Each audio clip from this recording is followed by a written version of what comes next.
as I was heading to church this morning, I noticed that we do have some frost flowers again.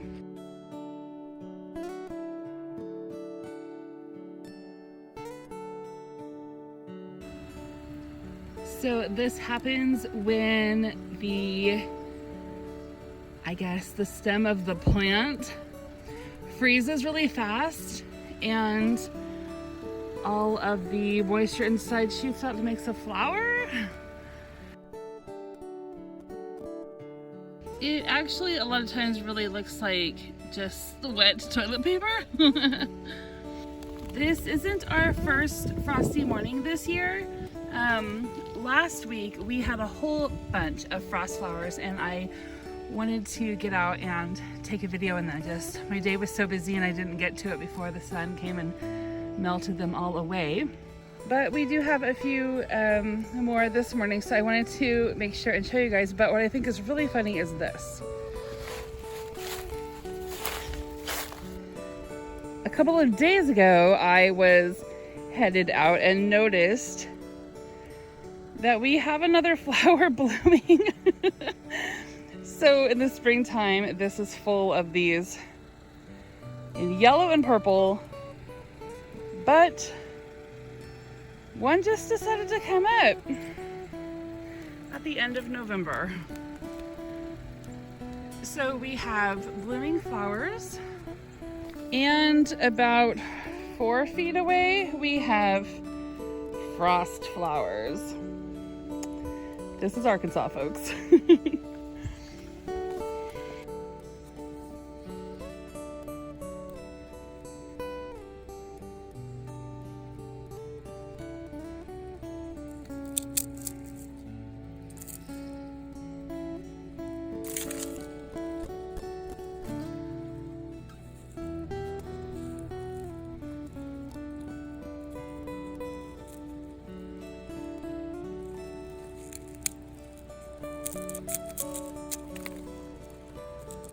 Hey friends, welcome back to my channel. It is Tuesday, December 9th, so it's day 9th of Bookmas.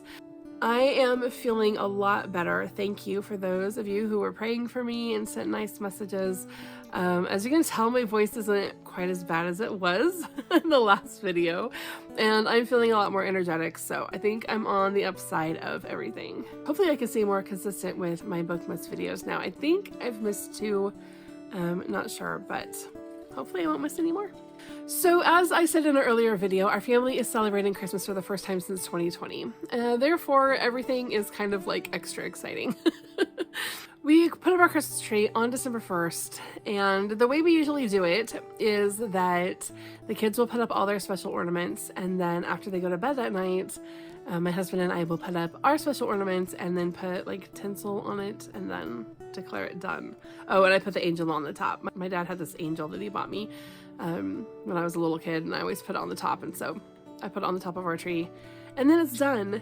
And then when the kids get up the next morning, the tree is like, oh, you know, more beautiful than it was when they finished it the night before.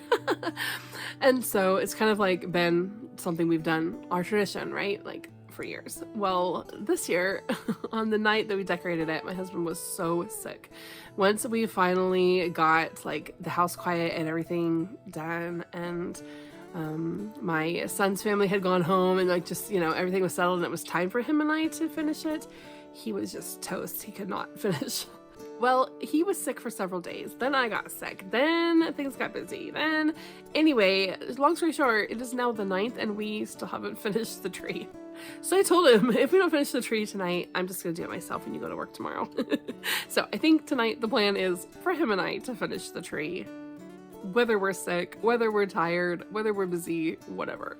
The thing about our Christmas tree that I think I love the most is it kind of is just like a holder of memories during this season. We have always got our kids like their own special ornament each year. We have 9 kids, so there's a lot there's a lot of ornaments on that tree. And usually they represent something that happened, you know, in their life or something they're into. So like, you know, even my husband and I get each other ornaments. And so like he has a graduation one on for the year that he graduated college, and you know, somebody has a piano one for taking piano lessons and just that kind of stuff.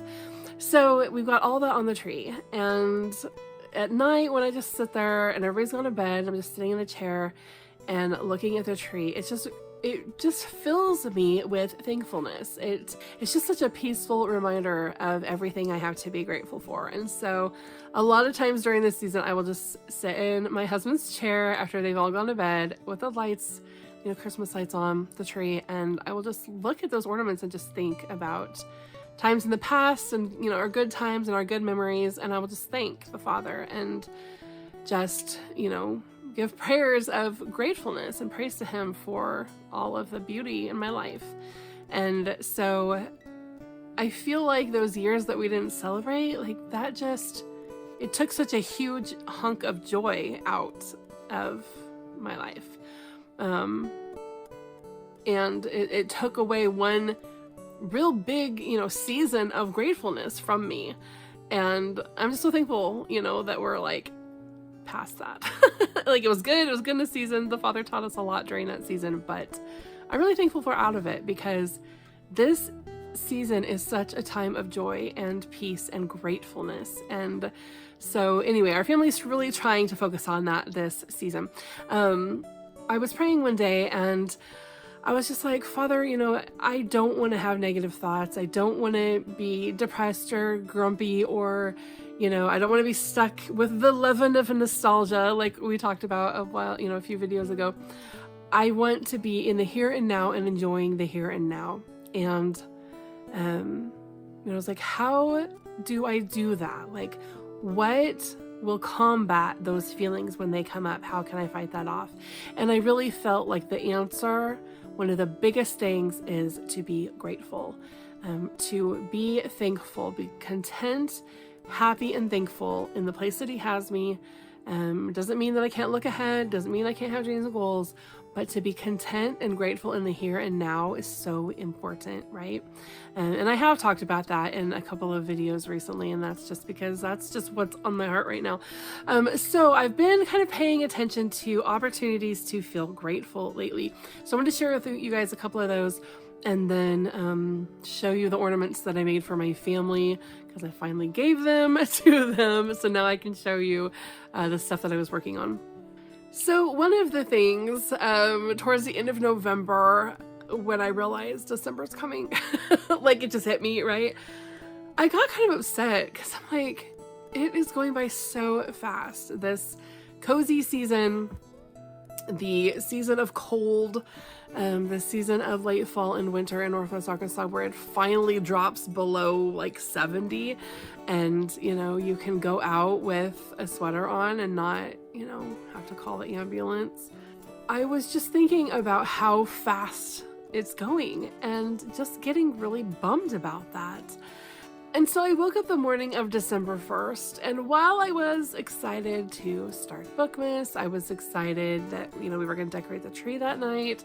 I was just excited about some things. I was also like, oh, we're already in December. The cozy season is going by, and it's almost done, and all these things. And then I had woken up really early because my husband had to leave early for work and take our daughter with him to drop her off at work as well. And so they were making a bunch of noise, woke me up. I couldn't get back to sleep. And so I opened up my curtain and in my bedroom, and the sun was it hadn't come up yet, but it was, light enough that I could kind of generally see what was going on outside. And then I turned my phone ringer on, and I just never do that. My phone ringer is always off. I just felt that morning I need to turn on my phone ringer in case Jamie needs to call me on the way to work, and which he never does either. So I did. I turned on my phone ringer, and literally minutes later, Jamie calls. And he's like, I just wanted to let you know it's snowing where I'm at. And I'm like, what? Because, we had just come out of 80 degrees just a couple weeks before. So I'm like, it's snowing. And I was like, oh, I wish I could see it. So then he sends a video, because he had parked to drop Sela off at work. And so he takes a video and sends it to me. And I was like, oh, it's beautiful. And so I just started feeling really thankful. And then a few minutes later, it started snowing at my house, and I had my curtain open so I could see it. And so I sat there as the sun was coming up and watched it snow. And it didn't stick. It didn't stay around or anything. But later that evening, it actually did stick for a few hours, and it was so pretty. And so I was just like, okay, even though this season's going by fast, like, this is beautiful and it is a gift and I'm thankful. And then, like, it occurred to me, it's not even winter yet, right? It's like still autumn for a few more weeks. And then I was watching Amy yesterday and she said the same thing, like, autumn is not done yet. And I'm like, oh, you're right. Like, there's still time. And it's kind of that same mentality that I was talking about a while back when I was saying, instead of saying life is short, I want to say life is long. And there's many things left to do. And I have lots of time left to read all the books and all the things, right? And so instead of dreading that it's going by so fast, you know, maybe try to flip that in my mind that, oh, there's still so much left, right? I still have, even if it's just a day, I still got a day of this left, rather than, oh, there's only a day left, right? I just want, it's that shifting of thinking that I think is going to combat negativity. I personally don't struggle with like seasonal negativity in the winter. I struggle with it in the summer because I hate the heat. But I think, you know, that can even help me in the summer, like, the perspective, the being grateful, the grateful perspective is what really will keep me out of that negative slump. Another thing that just happened yesterday, actually.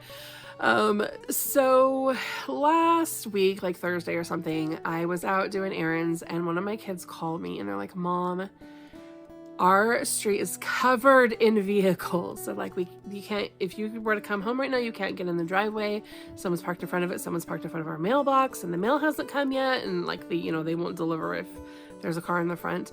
Our whole street in cul-de-sac was packed out with cars. We are the only house on this cul-de-sac that actually has people living in it.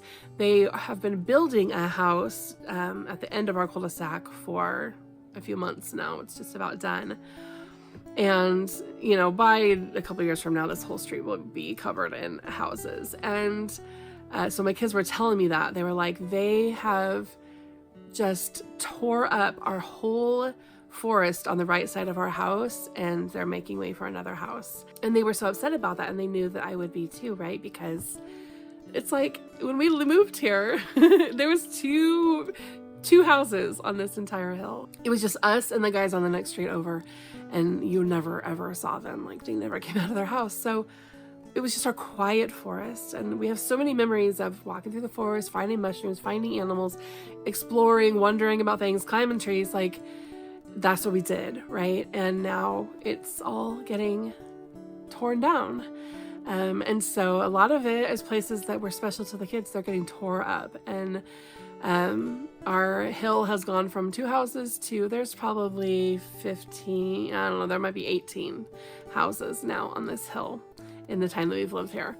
So I just like, I had it. I was done. I was so mad about it. And I know, like, I just don't do good with change, I guess, but I'm like, all right, kids, you know, thanks for letting me know, whatever. And I called the city to have them come, have the people move their cars and all that, because they were all people that were working on the new property. And so I wanted them to, like, you know, remind them if they're not from town, they can't park in front of our driveway in our mailbox. So anyway, after I got home from my errands, I went in to talk to my husband, and I threw the biggest fit. I was just bawling. I was just bawling like a baby. Big time. So upset. I'm like, everything's changing, and I'm angry at them for moving here, and I'm angry at, you know, the city for allowing them to build here, and I'm angry at you because you won't let us move. And I was like flipping out everywhere. Like, it was really embarrassing, actually, now that I think about it, but at the time it was real sincere. And then I just laid down on the bed next to him and just cried and cried and cried until I fell asleep. But anyway, so that happened on Thursday. Well, last night, Monday night, I went outside to get some stuff out of the car, and when I looked down the streets, it was just empty. The forest was gutted, broken trees everywhere, all the honeysuckle bushes, you know, gone, all the dewberries gone, everything's gone. All the places I can't talk about, I'm gonna start crying. Anyway, it's totally gutted and it's horrible. And no privacy anymore. It's horrible. And so I just, like, instead of flipping out again. I was just like, God, I really need a different perspective. Please help me see a different perspective on this. And I just got my stuff out of the car, came back in the house, and didn't really think about it anymore. Well, like, not an hour later, my husband comes in my room with this massive poinsettia and a card on top. And he has a tradition of getting me a poinsettia every year. And so I'm like, where were you hiding that? And he's like, this isn't from me. And I'm like, he's like, no, this isn't from me. This was on the porch when I just went out there. And I open the card and it's from new neighbors that had just moved in on the next street over into one of the new houses. And it's like, Merry Christmas, Happy New Year, you know, whatever from, and then it has their name, and then it has this nice message on the other side and signed from them, whatever. And it was just like, you know, basically new neighbors, make it a good impression and wanting to, you know, be a blessing to the neighborhood. And I'm like, I had my glasses and I take my glasses off and I throw them on the bed and I'm like, I don't want to like the neighbors. I start crying again. Because like I was like, I know this is an answer to the prayer I just prayed, right? That God would give me a new perspective. Like, I'm gonna have to embrace this change. You know, some seasons bring so much change that you can feel like I can't take another change. And I think that's kind of where I've been. Like, I just stop with the changes already. And so just praying those prayers of gratefulness, right? Thanking God. Okay, all right, if I have to have these neighbors, they're nice neighbors. They bring gifts. No, but there's a potential for friendship there, right? She had put her phone number in there, and so I texted and said thank you and whatever, and you know, what a sweet surprise and all this stuff. And then she wrote back and said, yeah, in the springtime we'll have a big, you know, neighborhood party, like a block party or whatever. And I was like, okay, like these people are trying to promote community, and we are the, you know, the people that lived in that other house, remember I said how there was just 2 houses on this hill when we first moved up here. Well, the people that lived there have already moved out and another family's in there. So we've lived on this hill the longest. Like, shouldn't we be sort of like, you know, more hospitable and inviting in these, you know, new people and shouldn't we be the ones delivering the cookies and saying welcome to the neighborhood? And so just, it was a lesson to me, right? And just, it's okay. Change can be okay. If I have the right perspective, right? And so like, I have to, 1, accept this change, and 2, I need to get on board with that sense of community, right? Because they're going to do it whether I'm a part of it or not. But from my window here, I can just barely see the edge of her house up there, and so I don't want to be sitting here looking out the window while they're all partying and I'm just Ebenezer Scrooge who refuses to engage.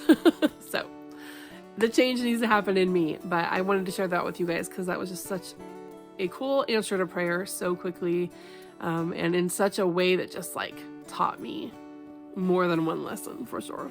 And then the last grateful thing I wanted to talk about was that I have reached 509 followers.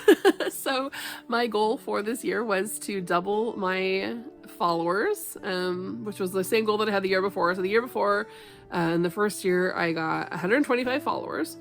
And then, so I wanted to go double that for, you know, 2024. And I did. I ended 2024 with 250. And so my goal this year was to double that again. And so I hit 500, and I didn't want to mention it until I got quite a few over that, just because, you know, people drop off or whatever. So I'm at 509 as of now. Yay. So I am really grateful for that. I really wanted to, you know, engage in the community of BookTube and make some good friends here, and that's happening, and I'm so thankful for that. If this channel's been a blessing to you, maybe consider sharing it with your friends this season. And also in my description box, I have a whole list of faith based Christian booktubers that just for the month of December, I'm leaving a list down there. If you're looking for some good inspirational Christian booktubers, check out the list in the description box. I also have it at the end of my videos. You guys can like screenshot and check them out, follow them, and then you can start off 2026 with some new, encouraging, inspiring, faith-filled booktubers to watch. All right, and then finally, I wanted to talk about the ornaments that I made. So I am trying to learn embroidery and just like, different stitches, whatever. And so I'm a little rusty. Like I get it sometimes, and then sometimes it's like, wow, you're a beginner. So it's okay. That's how you learn stuff, right? But part of the problem is I really need to go get new glasses. My prescription has definitely changed. And I don't think I've had new glasses since like 2022. I think I got them right after my dad passed away, and I put them in the drawer, and then I forgot that I got them because, crazy life. So anyway, dug them out last year, and I've been wearing them, but it's getting to the point where they're not really helping. So all that to say, my stitching is funny, but like maybe next year when I show you the ornaments I make, you'll be like, wow, your stitching has improved so much. So that's my goal, like want to get better, right? This first one is one of those little like nesting doll things. I made this for my oldest daughter, and it's just felt, and they're all flat, like there's no, stuffing or anything in them. The one in the middle is a little gnome, and I made that for my husband because he has a really long beard. So I thought that was fitting. And then the third one, the bird with the heart on it, I was actually going to give that one to my granddaughter, but I ended up running out of time, and so I didn't have the time to make something homemade for like my grandsons and my son and his wife. And so I decided just to keep this one in the container that I, was saving them in, and give it to her next year. And I ended up doing something different for them. All right, then these next two, the fox I made for my son who's still at home. He is almost 16. And then the one next to that, the little bunny that I made for my daughter who is almost 17. And this one I was practicing French knots. And so the French knot on the little, like, it looks like a little wand. It's supposed to be a bubble wand, but it wasn't originally supposed to be a bubble wand. I made that big French knot to be like one of the snow, one of the snowflakes. But it turned out really big because I was just kind of like playing around with doing loops or whatever. And so it made it really big. And so then I made a little like handle for it. And I decided that the bunny is actually blowing bubbles from his bubble wand, and then they're turning into snowflakes. So that's why I saved that one. But the French knots on the little necklace thingy that the bunny is wearing, like those first two are like really good. That second one is pretty fantastic. So I was proud of that. All right, on these two, the first one, the butterfly one, I made for my daughter. Her name is Cynthia Joy, and so she loves to have winter decorations that have the word joy on them, or anything with the word joy on it. And so I made her that butterfly, and I don't know, there's parts of it that I love and parts of it that could have been better, but it turned out okay. And then the next one is for my daughter who's almost 19, and she collects snow globes, so I made her snow globe one. All right, and then this is for my youngest daughter who is turning 13 in a couple of weeks. And she has this blanket that I actually made for her older sister when they were both little toddlers. And I was giving her older sister, Cynthia, she is 14, I was giving her like a baby doll for Christmas one year. And I wrapped it in a doll blanket made with these two fabrics here, the flowers and the bugs. And somehow it ended up becoming Brenna's little blankie that she carried around with her everywhere as a little kid. And so she's just always had this special blanket, and I've had to go searching for the fabric a couple of different occasions because I've had to remake this blanket so many times. And so I decided to make her ornament out of that same blanket fabric because I have a lot of it. And then the little mouse can actually come out of the blanket. And I just sewed a line there right under, like on the blanket part of it, right under that piece with the flowers. I just sewed a line, and that way the little mouse can only, you know, go so far and not fall down into the blanket. So I was kind of proud of that creativity on that one. And the little mouse did turn out pretty good, other than the stitching around the white parts is pretty funky, but you know. Again, the issue is I can't see that closely with this like color against color. I was really struggling to see. So I just gotta practice and, you know, change my glasses. And next year I bet it's gonna be even better, a little more neat and tidy sort of stitching. But they came from the heart, right? So that's what matters. All right, so that wraps up Bookmas Day 9. Hope everybody's doing good. Hope you're enjoying this season. Take the time to stop and be thankful, especially if you find yourself being negative or rushy or grumpy or stressed out. Some of that stuff we can't fix, even if we really, really try, right? Some things just happen and there's not a lot you can do about it, but we can change our mindset and we can practice thankfulness. It's not just a November thing. When we practice thankfulness, it really does turn a lot of situations around and help us get through the hard times. So hope that inspired and blessed you guys. Have a beautiful day, and I'll see you soon. Bye-bye.